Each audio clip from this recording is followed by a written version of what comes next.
বাংলাদেশ এবং বাংলাদেশের বাইরে যারা এই মুহূর্তে চ্যানেল আই দেখছেন তাদেরকে credit and development forum CDM এর পক্ষ থেকে সাদর আমন্ত্রণ। সিডিএফ বাংলাদেশের ক্ষুদ্র অর্থায়ন সেবা প্রদানকারী প্রতিষ্ঠান শ্রমিকের একটি ফোরাম। সদস্য ক্ষুদ্র অর্থায়ন সংস্থাসমূহের জনবলের দক্ষতা উন্নয়ন, সেক্টরের পক্ষে লবিং অ্যাডভোকেসি, গবেষণা পরিচালনা, তথ্য সংগ্রহ ও বিনিময়, সদস্যদের জন্য তহবিলের অন্বেষণ ও সংস্থান করা ইত্যাদি উদ্দেশ্যে 1992 সালে সিডিএফ প্রতিষ্ঠা লাভ করে। সিডিএফের 32 বছর পূর্তি উপলক্ষে অন্তর্বর্তীমূলক উন্নয়নে এমএফআইস শীর্ষক একটি ধারাবাহিক আলোচনা চ্যানেল আই সম্প্রচার করছে। এ ধারাবাহিকের আজকের তথা 20তম পর্বটি ক্ষুদ্র অর্থায়ন প্রতিষ্ঠান পল্লী মঙ্গল কর্মসূচি পিএমকের সৌজন্যে প্রচারিত হচ্ছে। আজকের আয়োজনে যথারীতি 2 জন অতিথি অংশগ্রহণ করছেন। আমার ডান দিকে আছেন কেন্দ্রীয় ব্যাংক বাংলাদেশ ব্যাংকের সাবেক নির্বাহী পরিচালক ডক্টর লীলা রশিদ। বর্তমানে তিনি যুক্তরাষ্ট্রের বিল ও মেলিন্ডা গেটস ফাউন্ডেশনের অর্থায়নে পরিচালিত gender gap in financial inclusion in Bangladesh শীর্ষক দেশব্যাপী গবেষণা কাজে মূল গবেষণা সদস্য হিসেবে কাজ করছেন। আর বাম দিকে আছেন ক্ষুদ্র অর্থায়ন প্রতিষ্ঠান পল্লীমঙ্গল কর্মসূচির প্রতিষ্ঠাতা ও প্রধান নির্বাহী ম্যাডাম কামরুন নাহার। আজকের আলোচনায় অংশগ্রহণের জন্য আপনাকেও ধন্যবাদ ও কৃতজ্ঞতা জানাচ্ছি। আপনি কেন্দ্রীয় ব্যাংক বাংলাদেশ ব্যাংকে দীর্ঘদিন বিভিন্ন পর্যায়ে কাজ করেছেন। সর্বশেষে নির্বাহী পরিচালক পদ থেকে আপনি অবসর গ্রহণ করেন। ক্ষুদ্র অর্থায়ন খাতের জন্য রেগুলেশন প্রতিষ্ঠায় আপনি গুরুত্বপূর্ণ দায়িত্ব পালন করেন। এমআরএ অন্যতম পরিচালক পদে আপনি এমআরএতে প্রেষণে কাজ করেছেন এবং ক্ষুদ্র অর্থায়ন প্রতিষ্ঠানগুলোর জন্য বিধিমালা প্রণয়নে ভূমিকাও পালন করেন। এমআরএ আইন ও বিধিমালা এবং প্রতিষ্ঠায় আপনার অবদান সর্বজন বিদিত। এ বিষয়ে আপনি নিজেকে কীভাবে মূল্যায়ন করেন? আমি বলবো যে একজন কেন্দ্রীয় ব্যাংকার, সেন্ট্রাল ব্যাংকার হিসেবে এটা আমার জন্য একটা দুর্লভ সুযোগ ছিল। কারণ আপনারা জানেন যে কেন্দ্রীয় ব্যাংকের একটা বড় কাজ মনিটারি পলিসি তৈরি করা, তার সাথে আরেকটা বড় কাজ হলো আর্থিক প্রতিষ্ঠানগুলোর তদারকি করা। তো সে আর্থিক প্রতিষ্ঠানে কেন্দ্রীয় ব্যাংক থেকে সাধারণত তাদের প্রধান দৃষ্টিটা থাকে ব্যাংকিং সেক্টরের উপর, এবং সবাই জানেন যে ব্যাংকিং সেক্টর বড় বড় শিল্প কারখানাকে ঋণ দেয় এবং সচ্ছল ভোক্তাদেরকেই তারা সার্ভ করে। তো সেই ক্ষেত্রে কেন্দ্রীয় ব্যাংকার হিসাবে আমাদের মাইক্রো ক্রেডিট সম্পর্কে, ক্ষুদ্র ঋণ সম্পর্কে জানার সুযোগ খুব কম ছিল। সেই হিসাবে আমি বলবো এটা আমার জন্য একটা দুর্লভ সুযোগ। সামগ্রিক আর্থিক খাতের, বিশেষ করে অন্তর্ভুক্তিমূলক আর্থিক খাতের বিষয়টা জানতে বিরাট রকমের সাহায্য করেছে। এবং আমি যখন 2000 সালের আজকে থেকে 24 বছর আগে যখন বাংলাদেশ সরকার কেন্দ্রীয় ব্যাংকে বাংলাদেশ ব্যাংকে এই দায়িত্বটা দেয় এবং বাংলাদেশ ব্যাংক আমাদের একটা টিমকে এই দায়িত্বটা দেয়, তখন কিন্তু প্রায় হাজার হাজার ক্ষুদ্র ঋণ প্রতিষ্ঠান লক্ষ লক্ষ লোককে আপনার ক্ষুদ্র ঋণ দিচ্ছে, কিন্তু তারা আসলে প্রাতিষ্ঠানিক স্বীকৃতি তাদের ছিল না। এবং প্রাতিষ্ঠানিক স্বীকৃতি না থাকার কারণে মূল যে আর্থিক খাত তাদের সাথে তাদের কোনো সংযোগ ছিল না, যে কাজটা আমরা করেছি। তা আমি বলবো এই 10 বছর ক্ষুদ্র ঋণ সেক্টরের সাথে কাজ করে আমার আর্থিক খাত সম্পর্কে সম্পূর্ণ দৃষ্টি বদলে গেছে। এবং আমার কাছে মনে হয়েছে বড় বড় শিল্পে বিনিয়োগ যতটা জরুরি, ততটাই জরুরি এই ক্ষুদ্র উদ্যোক্তাদের, প্রান্তিক জনগণকে আর্থিক খাতের সাথে সংযুক্ত করে বৃহত্তর অর্থনৈতিক কর্মকাণ্ডে তাদের সংযোগ ঘটানোটা খুবই জরুরি। দুটোই জরুরি, একটাকে ছাড়া আরেকটা চলে না। সেই দৃষ্টিভঙ্গিটা আমি বলবো যে আমাকে দৃষ্টিভঙ্গিটা তৈরির ক্ষেত্রে আমার এই অভিজ্ঞতা ভীষণ রকমের কাজ করেছে। 1993 সালে এনজিও এমএফআই পল্লী মঙ্গল কর্মসূচি প্রতিষ্ঠা করেছিলেন। কী প্রেরণা উদ্দেশ্যে আপনি আর্থসামাজিক কল্যাণে নিবেদিত একটি অলাভজনক প্রতিষ্ঠান পিএমকে প্রতিষ্ঠা করেছিলেন? ইতিহাসটা কি?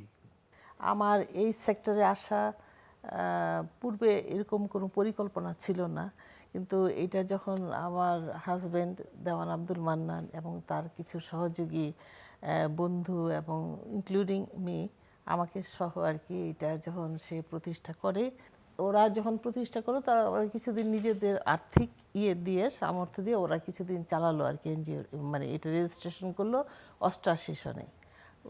করার পরে ওরা কিছুদিন কাজ করলো, কিন্তু তার পরবর্তীতে ওরা কন্টিনিউ করেনি আর কি। তো 2-3 বছর মোটামুটি বন্ধ ছিল, কাজ তেমন চলতো না। তো আমি একদিন মানে আমি যখন আমার শিক্ষার জীবন শেষ করে তো আমি ইয়েতে ঢুকে গেলাম, সংসার জীবনে ঢুকে গেলাম। তো আমার খুব ইচ্ছে ছিল যে আমি একটা কিছু করি। বন্যা দুর্গত এলাকায় গেলাম, যে দেখলাম যে ওইখানে ওরা কিছু সাহায্য দিচ্ছে, আর্থিক সাহায্য দিচ্ছে আর কি। তো আমার সাংঘাতিক ভালো লাগলো জিনিসটা। তখন আমি এসে ওরা জিদ করলাম যে আমি এটা এই এনজিওটা মানে এই ইয়েটা এই রেজিস্ট্রেশনটা তোমার আছে, আমি এটা ইয়ে করবো আর কি, কন্টিনিউ করবো। তো আমার হাজব্যান্ড প্রথম রাজি হয়নি যে তুমি এটা পারবে না। আমি বললাম যে আমি পারবো, আমি করি, এরকম একটা ইয়ে থেকে তখন সে রাজি হলো আর কি। তো এটা কি আমি জানি না, আমার ভিতর একটা প্রেরণা আসলো আর কি যে হ্যাঁ এই জিনিসটা যদি আমি করতে পারি। কিন্তু এটা আমি জানি না আমি কি বলবো, এটা কি ইয়ে নাকি দৈব কোনো ইয়ে কিনা, আল্লাহ তাআলার একটা রহমত কিনা, বা আমার ভিতর সে এরকম একটা কিছু দিল কিনা যে আমার ইন্সপিরেশনটা খুব বেড়ে গেল আর কি। আমি এটার মধ্যে সম্পূর্ণ ডিভোটেড হয়ে গেলাম। তো আমি এটা মাঝখানে ইয়ে করতে, এবং গ্রামে যখন আমি গেলাম এটা করার উদ্দেশ্যে, তখন গ্রামের অনেক মানুষই আমার কাছে আসলো যে আপা আপনি এটা কন্টিনিউ করেন। আমাদের প্রথম কার্যক্রম আরম্ভ হয় কয়েকটা স্কুল দিয়ে। 1993 সালে? হ্যাঁ, 1993 সালের প্রথম দিকে আর কি। তখন আমি কিছু স্কুল পরিচালনা করলাম, শিক্ষাটা হাতে নিলাম। শিক্ষাটা হাতে নিলাম, ওই যে শিখতে শিখতে শেখা যেমন ওইরকমই আর কি, ওরকমই একটা কিছু। তো আমি আমাদের নিজস্ব অর্থায়নই চালাচ্ছিলাম আর কি। এর ফাঁকে ফাঁকে আমি কিছু এনজিওতে যোগাযোগ করলাম যে কিভাবে এটা করা যায়, কিভাবে ইয়ে করা যায়। তখন আস্তে আস্তে আমার সাথে পরিচয় হলো পিকেএসএফ এর। পিকেএসএফ এর ওনাদের আমি ইয়ে করার পরে ওনারা বললো যে ঠিক আছে আমরা যাব। ওনারা দেখে এসে খুব স্যাটিসফাইড হলো। তারপরে ইয়ে করলো যে, কিন্তু ওনারা বাদ সাধলো যে আপনাদের তো কোনো মাইক্রো ক্রেডিট নাই। আমরা তো তখন কিন্তু পিকেএসএফ মাইক্রো ক্রেডিট নিয়েই কাজ করে আর কি। তখন দেখলাম যে এপিএইচডি থেকে একটা ছোট্ট ফান্ডে সাড়া দিল আমাদের।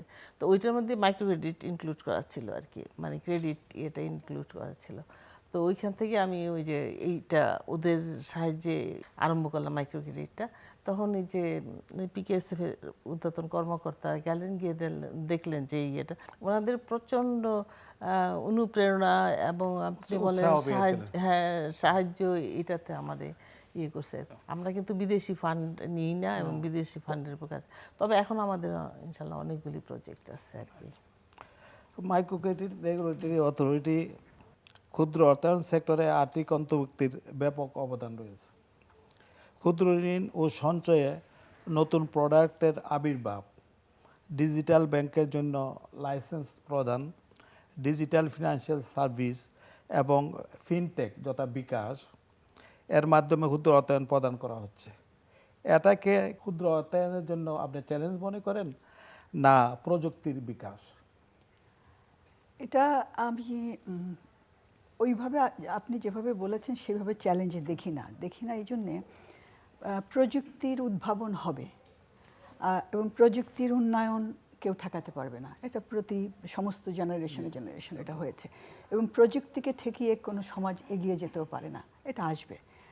এখন যেটা হয়েছে, আপনি যাদের কথা বললেন, digital financial service, mobile financial service বলেন, বিকাশের মতো, নগদের মতো, এর সাথে আপনি বলতে পারেন এজেন্ট ব্যাংকিংও বলতে পারেন। হ্যাঁ, তো এইসব আসার ফলে যেটা হয়েছে, গ্রামীণ বাজারে বিশেষত একটা প্রতিযোগিতামূলক পরিস্থিতির সৃষ্টি হয়েছে। যেখানে আগে শুধুমাত্র মাইক্রো ক্রেডিট প্রতিষ্ঠানগুলো সেবা দিত, সেখানে এখন এরাও সেবা দিচ্ছে। বিশেষ করে বিকাশ মানে মোবাইল ফাইন্যান্সিয়াল সার্ভিস আসার ফলে, এবং তারা যখন ছোট ছোট ঋণ দেওয়া শুরু করেছে, ন্যানো লোন যেটাকে আমরা বলছি, সেইটা দেওয়ার ফলে এখন একদম গ্রামীণ পর্যায়ে খুব দ্রুত, এবং এদের সুবিধাটা হলো এরা খুব সহজে, খুব দক্ষতার সাথে, খুব অল্প সময়ে এবং বেশ কস্ট এফেক্টিভ ম্যানারে আমি বলবো তারা সেবা দিতে পারছে। তো এবং প্রতিযোগিতা বাড়ার ফলে হয়তো বা মাইক্রো ক্রেডিট প্রতিষ্ঠানগুলো এক ধরনের প্রতিযোগিতার মধ্যে পড়েছে, সেটা সত্য। কিন্তু আমি প্রতিযোগিতাকে বরাবরই সাদরে গ্রহণ করি এই জন্যে, যেটা গ্রাহকের জন্য চূড়ান্তভাবে এটা লাভজনক হয়, কারণ গ্রাহক তখন বেছে নিতে পারেন কোন সেবাটা নেবেন। এখন মাইক্রো ক্রেডিট প্রতিষ্ঠানগুলোকে যদি এই প্রতিযোগিতামূলক পরিস্থিতির মধ্যে বাজারে টিকতে হয়, তাহলে তাদেরকেও দক্ষতা বাড়াতে হবে, তাদেরকেও প্রযুক্তিকে গ্রহণ করতে হবে, প্রযুক্তি গ্রহণ করে তাদেরকে এগিয়ে যেতে হবে। আমি মনে করি এই চ্যালেঞ্জটা যদি তারা নিয়ে প্রযুক্তিকে তারা যদি সাদরে গ্রহণ করে তারা আরও এগিয়ে যান, তাহলে তাদের তো বিগত 30 বছরের সাথে মানুষের সংযোগ আছেই, সেই জায়গাটা তারা কিন্তু কম্পারেটিভ অ্যাডভান্টেজ একটা আছে তাদের, তো তারা আরও বেশি এগিয়ে যেতে পারবে। এবং সেই হিসাবে আমি মনে করি এটা প্রযুক্তির বিকাশ এবং একে মেনে নিয়ে এগিয়ে যাওয়াটাই কল্যাণকর হবে সকলের জন্য, গ্রাহকদের জন্য এবং প্রতিষ্ঠানের জন্য। পিএমকে দারিদ্র্য বিমোচন, নারী ক্ষমতায়ন, উন্নয়ন, বেকারত্ব দূরীকরণ, কর্মসংস্থান সৃষ্টি, কমিউনিটি স্বাস্থ্যসেবা, শিক্ষা সম্প্রসারণ ইত্যাদি মানব কল্যাণমুখী কর্মকাণ্ডে নিবিড়ভাবে কাজ করে যাচ্ছে আমাদের এমএফআইসগুলো। বিশেষ করে কমিউনিটি স্বাস্থ্যসেবা প্রদান করছে, এ ব্যাপারে আলোকপাত করবেন কি? আমরা এখন বর্তমানে পিএমকে 34টি জেলায় 325টি ব্রাঞ্চের মাধ্যমে আমরা আমাদের কার্যক্রমগুলি করেছি আর কি, সম্প্রসারণ করেছি। তো এদের মধ্যে সদস্য সংখ্যা প্রায় 4.25 লক্ষ আমাদের সদস্য সংখ্যা। তো আমরা দেখলাম যে কমিউনিটি হেলথ সার্ভিস যেটা, সেটা এই হেলথ সার্ভিসটা মাইক্রোক্রেডিটের পাশাপাশি খুবই গুরুত্বপূর্ণ গ্রামীণ মানুষের এই যে কল্যাণে এবং ওদের যে চাহিদাটা মিট আপ করার জন্য আমরা কমিউনিটি হেলথ সার্ভিসটা চালু করেছি। তবে এটা আমাদের খুব বেশি দিনের না, 5-6 বছর যাবত আমরা এটা করতেছি। আমরা এই কার্যক্রমে আমাদের কতগুলি, এটাকে বলে কমিউনিটি হেলথ মেডিকেল অফিসার আর কি, যাতে এদের মাধ্যমে 50 জন মাধ্যমে আমরা আমাদের বিভিন্ন জেলাতে এবং জোনাল অফিসগুলিতে আমরা ওদের নিয়ে কাজ করছি। আপনাদের হাসপাতালও আছে? আমাদের হাসপাতাল আছে, হ্যাঁ জি, আমাদের নার্সিং কলেজ আছে। তো আমরা এই গত অর্থবর্ষরে আমরা 34টি জেলায় এই কমিউনিটি হেলথ মাধ্যমে আমরা আমাদের সেবাগুলি প্রদান করেছি আর কি, মা ও শিশু স্বাস্থ্য। আমরা এই পর্যন্ত প্রায় এই অর্থবর্ষরে গত 1 বছরে আমরা 180 জনের মতো তাদের স্থানীয় অপারেশন করেছি, ক্যাটারেক্ট অপারেশন করেছি, মেডিসিন দিয়েছি ও চশমা বিতরণ করেছি।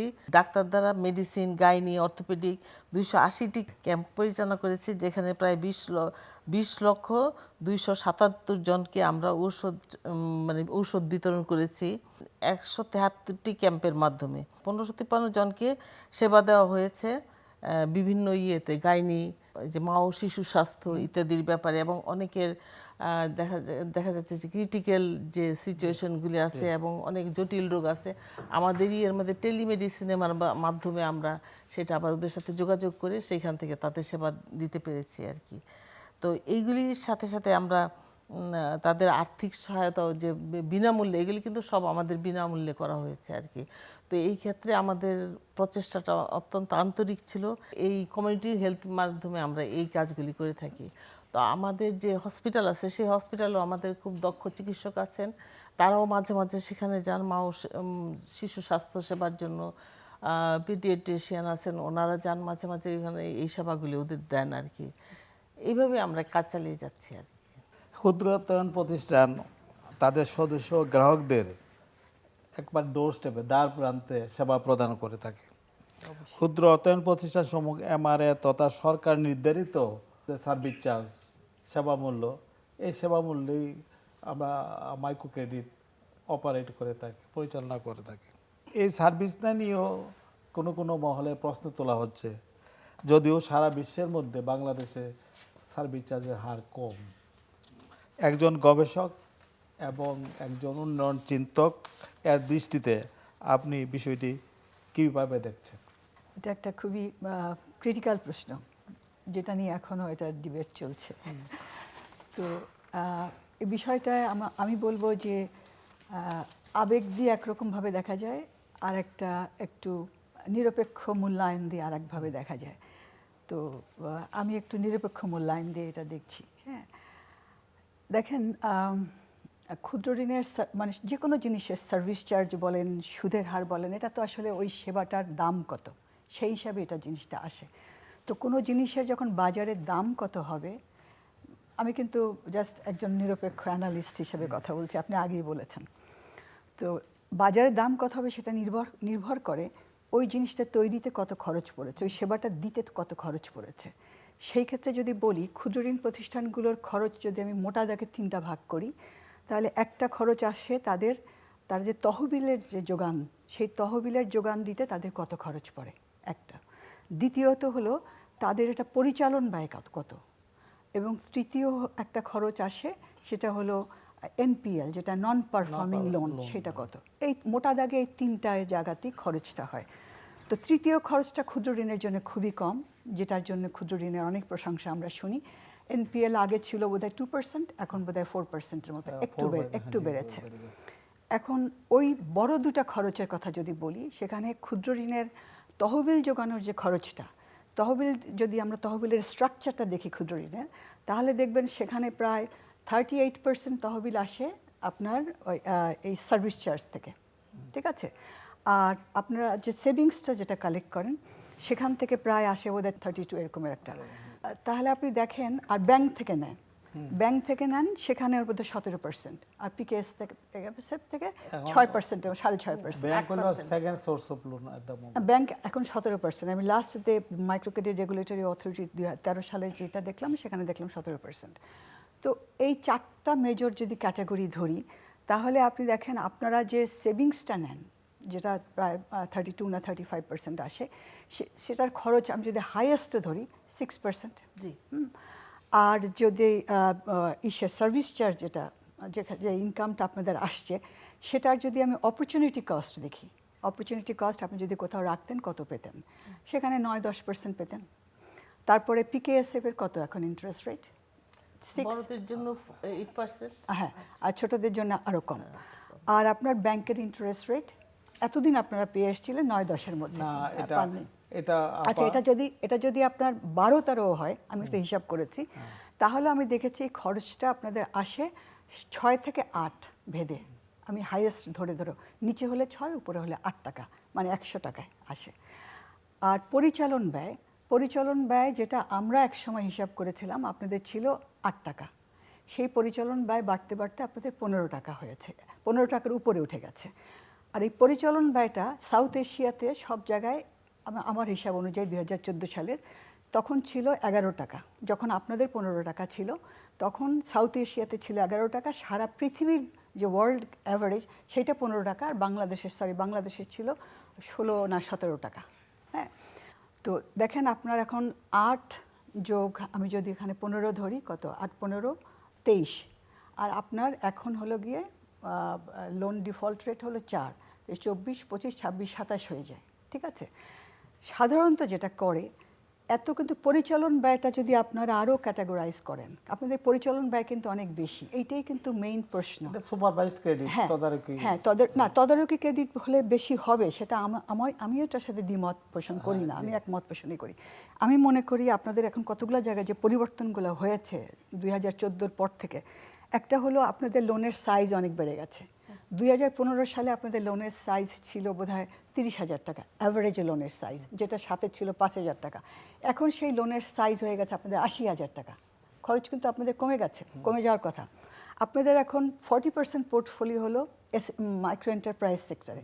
মাইক্রো এন্টারপ্রাইজ সেক্টরে গেলে আপনাদের কিন্তু খরচ কমে আসে। আরেকটা হলো, অনেকেই এখন আর উঠান বৈঠক করেন না আগের মতো, তো ওইভাবে কিন্তু এখন কিন্তু ইন্ডিভিজুয়াল লোনের দিকে আপনারা চলে গেছেন। আগে যেরকমের মাঠ পর্যায়ে ওরা বসে উঠান বৈঠক করতো, যেটার জন্য খরচ অনেক বেশি পড়তো, ফিল্ড অফিসার অনেক বেশি লাগতো, এখন কিন্তু সেভাবে লাগছে না। তো দেখেন আপনাদের কতগুলো জায়গায়, মানে আমার বিশ্লেষণ, এটা দেখতে পারেন আপনারা, তো এই জায়গাতে খরচ কিন্তু কমে আসার কথা, পরিচালন ব্যয়টা বাড়ার কথা না। হ্যাঁ, আর আপনাদের হয়তো এখন আপনার তহবিলের খরচটা একটু বেড়ে যাবে। আর এনপিএল আপনাদের বেড়েছে, সেটা মাইক্রো এন্টারপ্রাইজের কারণে এবং পুরুষদেরকে লোন দেওয়ার কারণে। আমি যেটা শুনেছি অন্য গবেষকদের কাছ থেকে, যে এই দুটো কারণে এনপিএলটা আপনাদের একটু বেড়ে গেছে। এখন আপনি কিছু বলবেন নাকি? এখন হ্যাঁ আপা, আমি শেষ করে দিচ্ছি। এখন আপনি দেখেন, আপনাদেরকে এখন দেখতে হবে যে পরিচালন ব্যয়টা আপনারা তুলনা করেন, পরিচালন ব্যয়টা কিভাবে কমিয়ে আনতে পারেন, আপনারা আরও দক্ষ হতে পারেন। পরিচালন ব্যয়টা ট্রান্সপারেন্ট হওয়া দরকার। আপা বলছেন যে পরিচালনা ব্যয়টা, আমি বলবো আপা পরিচালনা ব্যয়টা বরঞ্চ বেড়ে গেছে। আমি শুধু পিএমকে নিয়ে বলছি না, আমি সমস্ত মাইক্রো ফিন্যান্স সেক্টরটা নিয়ে বলছি। ওদের কিন্তু সদস্য সংখ্যার উপর নির্ভর করতেছে যে কত টাকা আমানত তারা ওইখান থেকে সংগ্রহ করতে পারে। স্বাভাবিকই আমাদের ব্যাংকগুলির উপর নির্ভর করতে হয়। ওদের কাছ থেকে আমরা যে হারের আমানতটা নিই, সেই আমানতটা তো এমনি মানে ইন্টারেস্টটা তো তাদের বেশি। যেমন আপনি বললেন 17%, হ্যাঁ এরকম 17% হিসাবে নিতে হয়। একটা দক্ষ বাহিনী না হলে কিন্তু আমরা এই কাজটা করতে পারবো না। যেমন আমাদের আদায়ের হার অনেক সময় দেখা যায় যে যার যত স্কিলড ওয়ার্কার থাকবে তাদের আদায়ের হারটা কিন্তু বেশি, কারণ আমরা শুধু ঋণ দিয়েই ক্ষান্ত হই না, আমরা কিন্তু ঋণের সাথে সাথে কিভাবে তারা how to utilise the money সেইটাও আমাদের চিন্তা করতে হয়। তো আমরা তাদের সেইখানে দক্ষতা বৃদ্ধির জন্য ওদেরও কিন্তু আমরা ট্রেনিং দিই। তো সেই যে একটা দক্ষ জনশক্তি বা কর্মী বাহিনী গড়ে তুলতে কিন্তু আমাদের প্রচুর পরিমাণে ইনভেস্ট করতে হয় তাদের পিছনে, নয়তো কিন্তু আমরা এটা করতে পারবো না। তো সেইখানেও আমাদের কিন্তু একটা, তারপরে ধরেন এলএলপি যেটা নাকি যে কোভিডের পরে দেখা গেছে প্রচুর পরিমাণে বেড়ে গেছে, এলএলপিটা বেড়ে গেছে। তো সেইটাও কিন্তু আমাদের একটা যে খরচ কস্ট আছে। এছাড়াও তো বিভিন্ন ধরনের এই যে মানে মাইগ্রেশনের জন্য চলে যায়, এটার জন্য চলে যায়, সেটার জন্য চলে যায়। তো পরিচালনা ব্যয়টা আমরা যেটা আর্ন করি সেটার তুলনায় কিন্তু আমাদের কিন্তু তুলনামূলকভাবে কিন্তু যদি চিন্তা করি আমরা বর্তমান ইয়েতে, তাহলে কিন্তু সার্ভিস চার্জটা যেটা আমরা নিই সেটা কিন্তু অপ্রতুল। সুধী দর্শক, এখন চলুন পিএমকের কার্যক্রমের উপর একটি ভিডিও চিত্র দেখে আসি। পল্লী মঙ্গল কর্মসূচির প্রকল্পের মাধ্যমে আমি এই যে মেসার্স রাজিয়া বস্ত্রালয় অ্যান্ড টেলার্সে আমার ওস্তাদ রেজাল করিম ভাইয়ের কাছ থেকে আমি প্রশিক্ষণ শুরু করি। প্রথম দিন থেকে আমার ওস্তাদজি আমাকে অনেক ভালোভাবে শেখানোর চেষ্টা করেছে আর আমিও শেখার চেষ্টা করেছি। আমার ইচ্ছা আমার যে দক্ষতা আমি অর্জন করেছি এই দক্ষতার মাধ্যমে আমি নিজে উদ্যোক্তা হওয়ার একটা সিদ্ধান্ত নিয়েছি যে ছোট্ট প্রকল্প থেকে যেন আমি উদ্যোক্তা হইতে পারি। এটা হচ্ছে আমার মিনি গার্মেন্টস। এই গার্মেন্টসে হচ্ছে ইনি আমার হাজবেন্ড।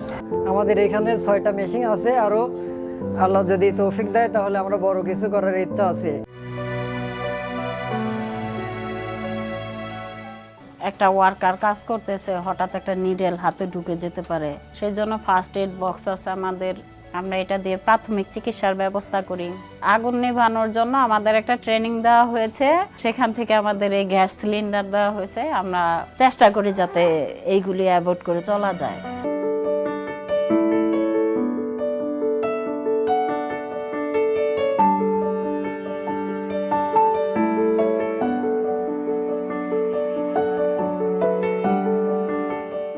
গাছের চারা থেকে যে টাকাটা আমরা পাই, এই টাকা দিয়া মানে যেমন এই জমি রাখছি, ঘর করছি, ঠিক আছে। এখন পোলাপানি লেখাপড়া আমরা ফ্যামিলি নিয়ে চলতে পারি, মানে খাইতে পারি ঠিক মতো।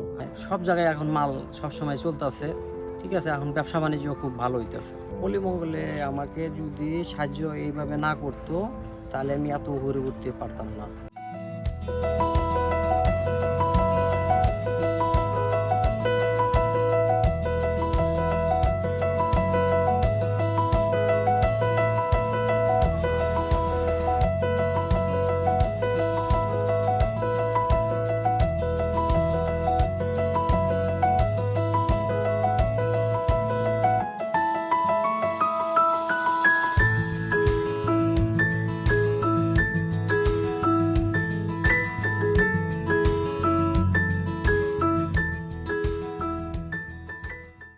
কেন্দ্রীয় ব্যাংক অতি সম্প্রতি ব্যাংক সুদের হার বাড়িয়েছে।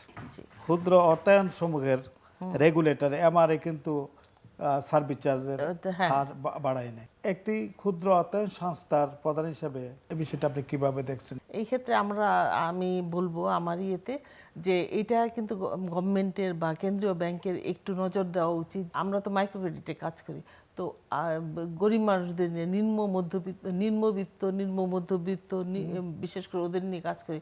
ওরা মাইগ্রেট হয়, ওরা হয়, তো ওদের ঋণটা দেওয়ার পরে এটা আমাদের কিন্তু সবসময় একটা নজরদারির মধ্যে রাখতে হয়। শুধু এইটা না, ঋণ দিয়ে যে ঋণ নিয়ে আসবো সেটাই না, শুধু ওদের কিন্তু উপযুক্ত পরিমাণে সার্ভিস দিতে হয়, কিভাবে ঋণটা ইউজ করবে, তারপরে তার প্রকল্পটা কিভাবে ইয়ে করে আসবে সেইগুলির দিকেও কিন্তু আমাদের নজর দিতে হয়। সুতরাং এই দিক দিয়ে কনসিডার করলে আমার মনে হয় এটা বাড়ানোই উচিত। আমরা বর্তমানে একটি স্মার্ট এবং ডিজিটাল বাংলাদেশের স্বপ্ন দেখছি। এটা অর্জনে ডিজিটাল ট্রান্সফরমেশন কোনো বিকল্প নাই। ক্ষুদ্র অর্থায়ন ব্যবস্থাকে ডিজিটালাইজড করণে ক্ষুদ্র অর্থায়ন সংস্থাগুলো ও এমআরএ একটি ব্যয়বহুল প্রচেষ্টা চালাচ্ছে। এ ব্যাপারে আপনার মূল্যায়ন কি? আমি বলবো ডিজিটালাইজড করতে হবে, এ ব্যাপারে তো কারো কোনো দ্বিমত নাই, সবাইকেই করতে হবে এবং এটা দিয়ে সবাই উপকৃত হবেন। সবাই যেহেতু উপকৃত হবেন সেই জন্যে শুধু এমআরএ তো আর এটা বহন করতে পারে না, সবাইকেই যার যার মানে প্রত্যেকের শেয়ার অনুযায়ী এটা প্রপোর্শনেট হতে পারে, বড়দের জন্য একরকমের, ছোটদের জন্য একরকমের, সেইভাবে করে এটা ভাগ হয়ে যেতে পারে খরচটা সবার মধ্যে। তো কিন্তু এটা আপনাদেরকে করতে হবে, না হলে আপনারা আসলে বাজারের থেকে আপনাদের জন্য ক্রমান্বয়ে আপনি এর আগে যেটা বললেন প্রতিযোগিতায় টিকে থাকাটা খুব মুশকিল হয়ে যাবে। তবে ক্ষুদ্র ঋণের ডিজিটালাইজেশনের ব্যাপারে একটা জায়গায় আমার একটু শঙ্কা রয়েছে, সেটা হলো যে ক্ষুদ্র ঋণের যে বিউটিটা যেটা ছিল মানুষের সাথে সংযোগ, হিউম্যান টাচ এবং তাদেরকে সংগঠিত করা, হয়তো এখন অনেকে বলবেন যে সংগঠিত করার আর প্রয়োজন নাই, কিংবা হতে পারে মানুষেরও আর সময় নেই, কারণ গ্রামে গ্রামে এখন কিন্তু অনেক রকমের অর্থনৈতিক কর্মকাণ্ড চলছে, তো মানুষও আর অত সময় দিতে পারছেন না। কিন্তু এই টাচটা চলে গেলে আপনাদের এলএলপি যেটা বললেন সেই জায়গাটা বাড়বে কি না যদি আপনার হিউম্যান টাচটা না থাকে, সেই জায়গাটা কিভাবে দেখা হবে সেই জিনিসটা একটু চিন্তা করে দেখতে হবে। সেটা আপনারা সবাই মিলে ভাবতে পারেন যে ডিজিটালাইজড করে আমরা যে মানুষের সাথে বিচ্ছিন্ন হয়ে পড়ি সেই জায়গাটাকে কিভাবে আমরা সামাল দিতে পারি, না হলে এটা হয়তো একটা বিপদ ডেকে আনতে পারে। তবে এটা করতে হবে, এর বিকল্প নাই, কিন্তু আমাদের সলিউশন আমাদের নিজেদের মতো করেই ভাবতে হবে। আজকের অতিথিদের কাছ থেকে আমরা ক্ষুদ্র অর্থায়ন প্রতিষ্ঠানসমূহের অবদান ও চ্যালেঞ্জ সমূহ সম্পর্কে অনেক মূল্যবান বক্তব্য শুনলাম, জানলাম কিভাবে অন্তর্ভুক্তিমূলক উন্নয়নে এমএফআই সমূহ ভূমিকা রেখে চলেছে। এ বিষয়ে আগামীতে বিশিষ্টজন ক্ষুদ্র অর্থায়নের সাথে সম্পৃক্ত অন্যদের কাছ থেকে আরও শুনবো বলে আশা করছি। ডক্টর লীলা রশিদ ও ম্যাডাম কামরুন নাহার মূল্যবান সময় ও আলোচনার জন্য আপনাদের ধন্যবাদ জানাচ্ছি। সুধী দর্শক, আজ বিদায় নিচ্ছি। এমএফআইদের কার্যক্রম ও অর্থনীতিতে তাদের অবদানের খানিকটা আপনাদের সাথে আমরা শেয়ার করার চেষ্টা করেছি। আশা করি আপনারা আলোচনাটি উপভোগ করেছেন। আবারও দেখা হবে আরও কিছু কথা নিয়ে অন্য একটি প্রতিষ্ঠান বিষয়ে। ততদিন সুস্থ থাকুন, ভালো থাকুন।